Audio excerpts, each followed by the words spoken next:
Assalamualaikum warahmatullahi wabarakatuh. Perkenalkan, kami dari kelompok 7 yang beranggotakan Rida Amali dan saya sendiri Siti Aminah. Di sini kami akan membahas struktur sosial sekolah. Struktur sosial yang kami bahas adalah yang pertama, struktur sosial murid-murid di sekolah. Yang kedua, kedudukan menurut usia dan kelas. Yang ketiga, struktur sosial berhubungan dengan kurikulum. Yang keempat, pengelompokan di sekolah. Dan yang kelima adalah pengaruh-pengaruh luar terhadap sekolah. Yang pertama yaitu struktur sosial murid-murid di sekolah. Sekolah bagi murid-murid dapat dipandang sebagai sistem persahabatan dan hubungan-hubungan sosial. Bedanya dengan orang dewasa ialah bahwa struktur sosial ini lebih bersifat tak formal. Di suatu sekolah dapat kita temukan macam-macam kedudukan murid dan hubungan antar murid, antara lain hubungan dan kedudukan berdasarkan usia dan tingkat kelas, struktur sosial berhubungan dengan kurikulum, selanjutnya klik atau kelompok persahabatan di sekolah, selanjutnya adalah hubungan antara struktur masyarakat dengan pengelompokan di sekolah, selanjutnya kelompok elit, dan yang terakhir adalah kelompok siswa yang mempunyai organisasi formal.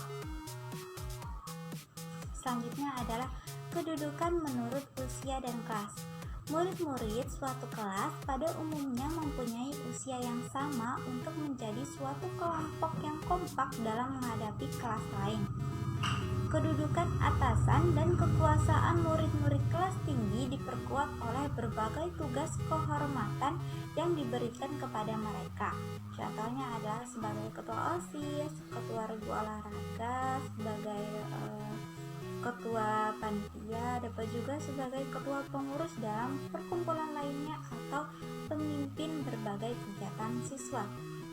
Dalam berbagai kegiatan sekolah, senantiasa murid kelas tertinggi ditunjuk sebagai pemimpin. Yang selanjutnya adalah struktur sosial berhubungan dengan kurikulum. Pada umumnya tidak diadakan diferensiasi kurikulum berdasarkan perbedaan jenis kelamin. Murid-murid di SD, SMP, SMA maupun wanita maupun pria mengikuti pelajaran yang sama. Di sana sini terdapat perbedaan kecil, misalnya adalah sepak bola hanya diikuti oleh murid laki-laki dan keterampilan menjahit diikuti oleh murid perempuan. Bidang studi akademis sama bagi semua anak pria maupun wanita.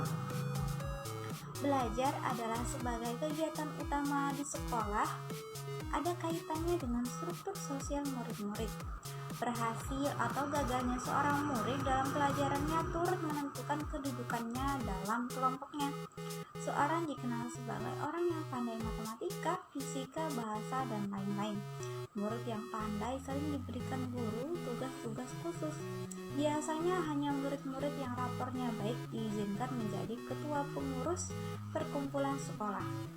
Di SMA, setelah semester pertama diadakan pembagian dalam jurusan-jurusan. Menurut teorinya menyalurkan murid menurut bakat masing-masing, yaitu ke dalam jurusan IPA, IPS, dan lain sebagainya. Baiklah, materi selanjutnya akan disampaikan oleh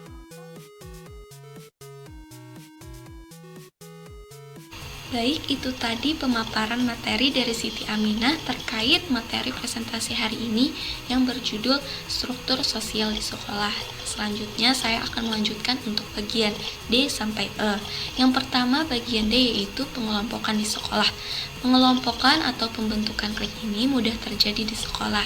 Nah, suatu klik ini dapat terbentuk apabila ada dua orang atau lebih saling merasakan persahabatan yang akrab dan karena itu banyak bermain bersama, saling bercakap-cakap, merencanakan dan melakukan kegiatan yang sama di dalam maupun di luar sekolah. Nah, apabila klik ini mempunyai sikap antisosial, maka klik itu dapat menjadi geng. Nah, dapat disebut dengan geng. Kemudian pembentukan klik ini juga terjadi karena adanya suatu kesamaan, baik itu dari minat, bakat seperti minat dalam musik, kegemaran dalam olahraga, dan yang lainnya. Nah, itu dalam pembentukan klik dalam ranah informal. Kemudian ada pembentukan klik yang formal, itu contohnya seperti dalam pengelompokan OSIS dan organisasi-organisasi lainnya. Nah, itu tadi untuk bagian D, yaitu pengelompokan di sekolah. Baik, lanjut ke bagian yang terakhir, yaitu bagian E, pengaruh-pengaruh luar terhadap sekolah. Berbagai hal di luar sekolah yang dapat mempengaruhi sistem sekolah antara lain, yang pertama ada pengaruh terhadap peranan murid. Peranan murid antara lain ditentukan oleh guru, akan tetapi juga oleh pandangan masyarakat dan keluarga. Kemudian ada orang tua. Orang tua juga dapat mempengaruhi sikap anak, misalnya dalam mengerjakan tugas pekerjaan rumah yang diberikan oleh guru. Kemudian yang selanjutnya ada kelompok sepermainan. Nah, kelompok sepermainan mempunyai subkebudayaan tersendiri, dapat menambah motivasi anak belajar atau justru malah merusak pembelajaran anak. Nah, maka dari itu kelompok sepermainan ini harus bisa benar-benar memilah dan memilih dengan tepat agar tidak terjerumus dalam kelompok sepermainan yang salah. Kemudian yang selanjutnya ada media. Dalam dunia modern ini, anak dapat dipengaruhi oleh berbagai media, baik itu film, TV, majalah, buku komik, atau lain-lain. Nah, yang dapat dijadikan anak sebagai model yang dapat mempengaruhi kelakuan anak tersebut. Nah, walaupun belum dapat diketahui apa dan bagaimana pengaruhnya. Nah, selanjutnya ada pengaruh terhadap guru. Peranan guru sebagian besar ditentukan oleh harapan-harapan kepala sekolah dan pihak atasan. Nah, murid-murid sendiri jarang menentang kedudukan guru, akan tetapi pihak luar dapat mempengaruhi peranannya, antara lain yaitu orang tua murid, kemudian perkumpulan guru, dan yang terakhir ada kelompok dan teman sepergaulan guru tersebut. Nah, yang lanjut ke bagian ketiga ada pengaruh luar terhadap sekolah. Nah, contohnya lingkungan seperti masyarakat, daerah maupun negara. Tiap sekolah berada dalam lingkungan sosial tertentu, yakni masyarakat sekitar, daerah maupun negara.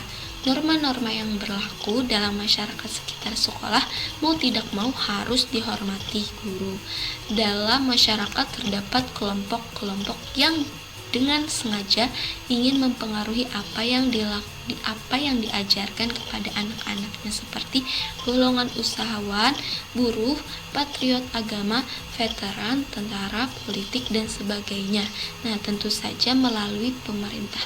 Sekolah tak dapat tiada menjalankan kurikulum dengan segala sesuatu yang ditentukan oleh negara.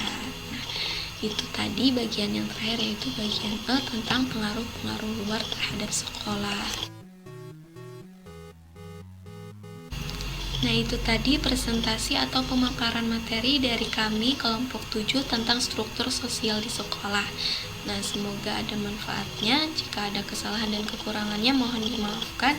Dan sekian, terima kasih. Wassalamualaikum warahmatullahi wabarakatuh.